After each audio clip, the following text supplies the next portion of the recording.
বড় আম্মা হযরত হাওয়াকে সৌদি আরবের জেদ্দা শহরে পাঠানো হলো। আরবিতে জাদ্দাতুন মানে দাদি, জেদ্দাতে পাঠানো হয়েছে। এই জন্য শহরের নামটা আজও পর্যন্ত পুরাতন শহর জেদ্দা শহর নামকরণ করা হয়েছে। এখনো পর্যন্ত বড় আম্মার কবরটা সৌদি আরবের জেদ্দা শহরের আরব সাগরের কিনারে রয়েছে। কোনটা কবর মেনশন করা নাই, কিন্তু কবরস্থানের পরিষ্কার সাইনবোর্ডে লেখা আছে মাকবারায়ে হাওয়া, হযরতে হাওয়া আলাইহিস সালামের কবরস্থান, আদিমাতার কবরস্থান সৌদি আরবের জেদ্দা আর শ্রীলঙ্কা। দুইজন খুঁজতে খুঁজতে অনেক বর্ণনায় অনেক কথা এসেছে। মশহুর বর্ণনা হলো 350 বছর পর হারানো স্বামী স্ত্রীকে পাওয়ার জন্য, স্ত্রী স্বামীকে পাওয়ানোর জন্য আরাফার ময়দানে জাবালে রহমত নামে ছোট্ট পাহাড়ের চূড়ায় চড়ে একজন আরেকজনকে খোঁজাখুঁজি করতেছে। 350 বছর পর একজন আরেকজনকে যখন পেয়ে গিয়েছে, একে অপরকে বুকে জড়িয়ে ধরে চোখের পানিগুলো ছেড়ে দিয়ে রোনাজারি শুরু করে দিয়েছে। ওই বাপ মার মিলিত হওয়ার বদলতে আল্লাহ তাআলা ছোট্ট পাহাড়টুকুর নাম জাবালে রহমত, রহমতের পাহাড় নামকরণ করে দিয়েছে।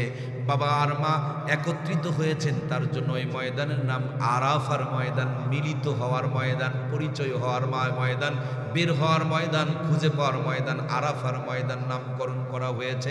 বাবা আর মার চোখের পানির বদলতে 12.5 কিলোমিটার এলাকাকে আল্লাহ তাআলা কিয়ামত পর্যন্ত পবিত্র বানিয়ে দিয়েছে। শুধু আদম আর হাওয়ার জিন্দেগির গুনাহগুলো মাপ নয়, কিয়ামত পর্যন্ত 9 জিলহজ যেই দিন বাবা আর মা একত্রিত হয়েছিলেন, সেই দিনটাকে আল্লাহ তাআলা পবিত্র বানিয়ে দিয়েছে। ইয়াউমুল হজ বলা হয়, দুনিয়ার সবচেয়ে দামি দিন বলা হয়। আমার প্রাণের ভাইয়েরা, ওই বাবা আর মা একত্রিত হয়েছিলেন, সেই জন্য ওই ময়দানে, হাসরের ময়দান, কিয়ামতের ময়দান সংগঠিত হবে। এটা দুনিয়ার নাভি, দুনিয়ার মধ্যখান। ওই 12.5 কিলোমিটার আরাফার ময়দানে 9 জিলহজ আরাফার দিনে আদমের সন্তানেরা যদি একত্রিত হইতে পারে, যেমনি আল্লাহ তাআলা আদম আর হাওয়াকে মাফ করেছেন, তার সন্তানদেরকে মাফ না করা পর্যন্ত আল্লাহ আরাফা থেকে বের করে নিয়ে আসবেন না। আল্লাহ যেন আমাদেরকে ওই আরাফাই কবুল করেন, বলুন আমিন। আল্লামা আশরাফ আলী থানফী রহমাতুল্লাহি আলাইহি তার কিতাবে একটা ঘটনা লিখছে। এক পিপলিকা আল্লাহর কাছে কাঁদছে, মালিকো তোমার ঘরে একটু যাব। আল্লাহ দোয়াটাকে কবুল করে নিছে। বাইতুল্লাহর একটা কবুতর পথ ভুলে জমিনে চলে আসছে। আল্লাহ তাআলা পিপলিকারে জানাই দিছে, তুমি এর পা জড়িয়ে ধরো, তুমি আল্লাহর ঘরে যেতে পারবা। সুবহানাল্লাহ।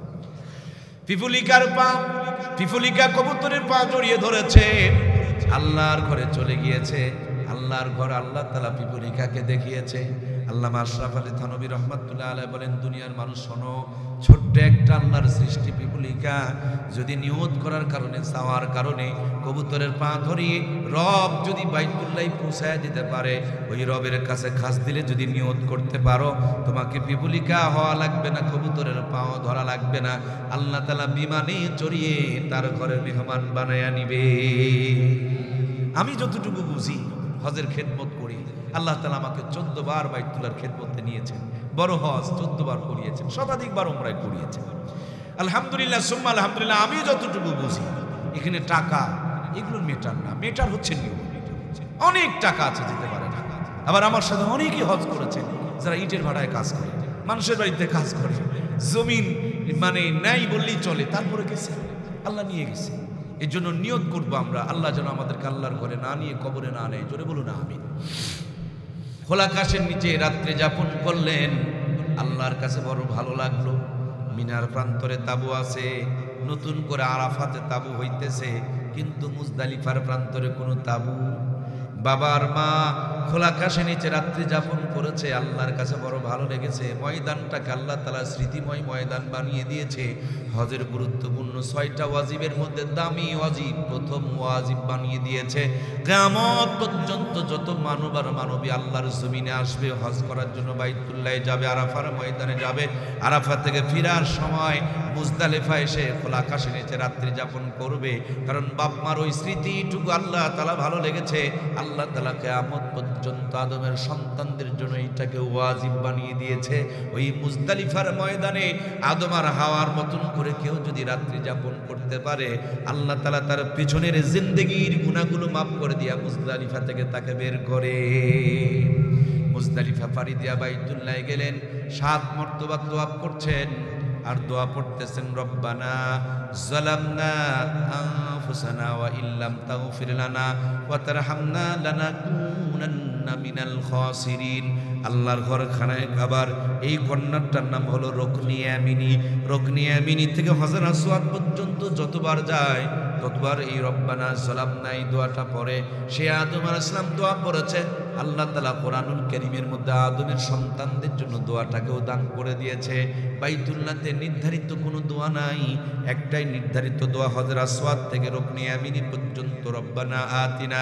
7 মর্তবা তোয়াব করতে করতে যখন তোয়াব শেষ হয়েছে, আল্লাহর ঘরের হজর আসওয়াদকে সামনে নিয়ে চোখের পানিগুলো ছেড়ে দিয়ে লজ্জিত হয়ে মাথা নিচু করে আল্লাহর কাছে রোনাজারি শুরু করেছে। আরশ আজিম থেকে আমার রব হযরত আদমের তওবা কবুলের ঘোষণা দান করেছে। মুহূর্তের মধ্যে সিজদায় লুটিয়ে পড়েছেন। 2টি রাকাত নামাজ আদায় করেছিলেন। নামাজটা যদি ফজরের টাইমের ওই নামাজটা হযরত আদম যদি সকাল 8টায় পড়তো, আমাদের 8টায় পড়া লাগতো, রাতের 3টায় পড়লেই 3টায় পড়া লাগতো। 3 রাকাত পড়লে 3 রাকাত পড়া লাগতো, 1 রাকাত পড়লে 1 রাকাতই পড়তে হতো। শুধু 2 রাকাত ফজরের যেই টাইমে আমরা নামাজ পড়ি ওই টাইমেই তিনি সিজদায় পড়ে 2 রাকাত নামাজ আদায় করেছিলেন। আল্লাহ তাবারক তাআলা হযরত আদম আলাইহিস সালামের উম্মতের জন্য 1 ওয়াক্ত 2 রাকাত নামাজ ফরজ করে দিয়েছিলেন। নবী আমার মেরাজে গিয়া আদম নবীর লম্বা জিন্দেগি দেখে মনে মনে আফসোস করছিলেন, ও আমার রব, আমার উম্মতের হায়াত যদি আদম নবীর সমপরিমাণ হতো। মালিক আমার বলেন, তোমার উম্মতকে আদম নবীর সমপরিমাণ হায়াত দেই নাই, কিন্তু আদম নবীর স্মৃতি থেকে ফজরের 2টি রাকাত নামাজ দিয়ে দিলাম। উম্মতকে বলে দিও, কষ্ট করে ঠান্ডা পানি দিয়ে কনকনা শীতে 2 রাকাত নামাজ যদি মসজিদে গিয়া জামাতের সঙ্গে সুন্দর করে আদায় করতে পারে, ফজরের 2টি রাকাত নামাজের বিনিময় আদম আলাইহিস সালামের 1000 বছর নবীওয়ালা জিন্দেগি বরাবর সওয়াব দান করে দিবেন কে? শুধু ফজরের 2টি রাকাত নামাজ আদম আলাইহিস সালামের 1000 বছর নবীওয়ালা জিন্দেগি বরাবর সওয়াব। সুবহানাল্লাহ। কাজগুলো আমার দ্বারা শোভা পায় না, কথা বলুন ঠিক কিনা? যদি আমি নামাজ পড়ার পরও আমার দ্বারা জুলুম হয়, তাহলে বুঝতে হবে আমার নামাজ সঠিক হয়। আমাদের দেশে বহুত নামাজি আছে, নামাজ পড়তে পরে ফজরের পর তসবিহ টানতে টানতে জমিনে যায়, জমিনে যাওয়া পর্যন্ত তসবিহ পড়ে, এরপর জমিনে মাঝখানে কোদাল ছোটাছুটি করে, মোটামুটি কোদালের মাথা ভালো থাকে।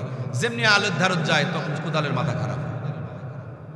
আপনাদের মাথা নয়, মাইন্ড করতেছেন নাকি? এই জন্য কোদালের মাথা খারাপ, মাঝখানে যেখানে মারে সেখানেই পড়ে, আর আলের ধারত গেলে খালি ওই দিকে দৌড়ে। 10 কাঠা জমিন 12 কাঠা হয়েছে আমারে। হ্যাঁ, অনেকের আমরা বোকা হয়ে গেছে, আর বোঝে না কি ট্রেনিংটা বেচারিটা করছে গো। কি সুন্দর করে আল কাটে, মোটা আল কাটে কাটে বানাইছে, কাটে আবার মাটি দেয়, কাটে আবার মাটি দেয়। ওনার ছেলে আছে 4টা, ওনার 10 কাঠা হয়েছে 12 কাঠা। পাশের জমিওয়ালার ছেলে নেই, ওর 8 কাঠাতে জড়ছে। আল্লাহ এই বাটপারিগুলো বোঝে না, নয় বোঝে না, বোঝে না। তাহলে আপনিও তো জুলুম করেছেন, খালি কম্বল চোর আর গমচোরের ভুল ধরিচ্ছেন, আপনারটাকে ধরবেন। মন খারাপ করলেন নয়, হুজুর খালি নেতা করে বাঁশ দেন, হামা করে কষে।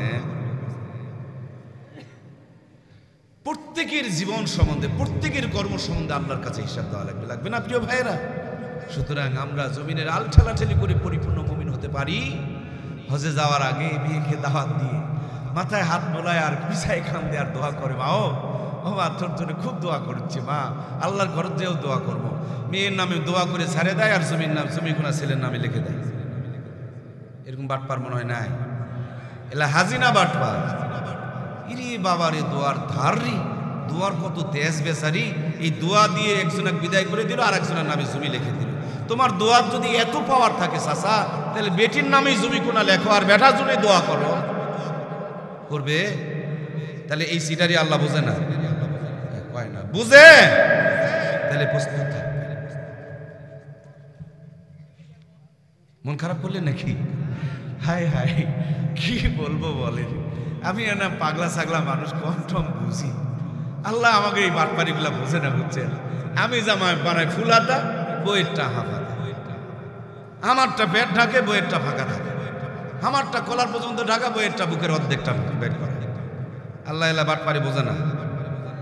কয় না রে, ও এই কাম করে দিয়েছেন তাই কথা কবা শরম লাগছে।